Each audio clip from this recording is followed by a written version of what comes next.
মূলা দিয়ে ট্যাংরা মাছ রান্নার রেসিপি করছি।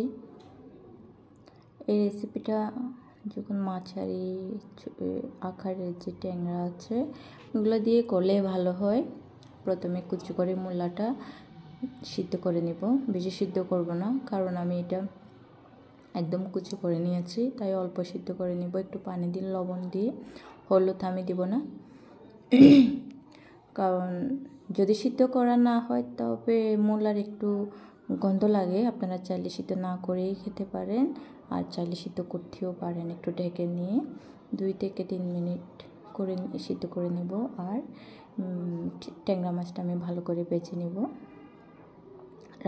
রান্নার জন্য যেভাবে ভাজতে হয় হলুদ আর লবণ দিয়ে, আর রান্না করার জন্য অন্য পাত্রে তেল দিয়ে কালজিরার ফোড়ন দিয়েছি, মরিচ, লবণ, হলুদ, একটু পানি দিয়ে ভালো করে কষিয়ে নিচ্ছি। সিদ্ধ করা মূলাটা দিয়ে দিচ্ছি, একটু হালকা কষিয়ে নেব, কারণ হচ্ছে বেশি কষাবো না, 2-1 মিনিট। এটা সিদ্ধ করা মূলা ছিল। তারপর পরিমাণ মতো পানি দিয়ে বেজে রাখা ট্যাংরা মাছটা আমি দিয়ে দিচ্ছি। আপনার যদি ফিটনেস আর তারুণ্যকে ধরে রাখতে চান তাহলে তেল মশলা অবশ্যই কমিয়ে খেতে হবে। আপনি যতই ওয়ার্কআউট করুন না কেন, আপনি যতই ডায়েট করুন, তবে যদি আপনি খাবারের পরিবর্তন না আনেন, কখনোই আপনার সুস্থতা, ফিটনেস, তারুণ্যতা, ইয়াং লুক ধরে রাখতেই পারবেন না। তাই আপনি দেখবেন অনেক বড় বড় সেলিব্রিটিরা ওরা বাইরের খাবার খায় না, ঘরে তৈরি খাবার খায়, কারণ ওরা তেল মশলা কমিয়ে দিয়ে খায়। আমি আমার বাসার রান্নার মধ্যে আমার মতো করে আমি একটু তেল মশলা কমিয়ে রান্না করতে চাই। এখানে আবার আস্ত কাঁচামরিচ আমি দিয়েছি, ফ্লেভার আসবে, সুন্দর ফ্লেভার আসবে।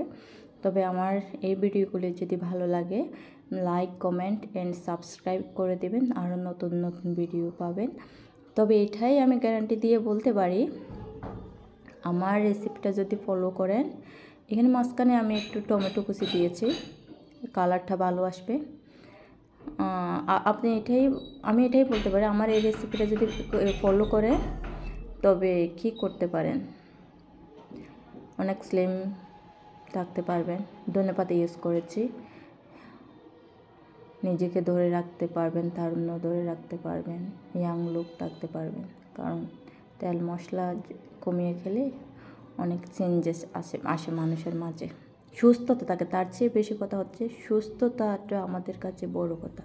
টাকা পয়সা ইজ ডাজন্ট ম্যাটার, বাট আমাদের সুস্থ থাকতে হবে। রেডি হয়ে গিয়েছে। গরম ভাতের সাথে গরম গরম পরিবেশন করবেন, খেতে অনেক ভালো লাগবে।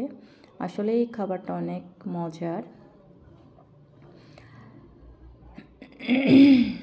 অনেক সুন্দর একটা খাবার, দেখতেও সুন্দর। যেটা দেখতে সুন্দর হয় সেটা খেতেও অনেক ভালো হয়, অনেক ভালো লাগবে। আমার ভিডিওটি দেখার জন্য, শোনার জন্য থ্যাংক ইউ, টাটা।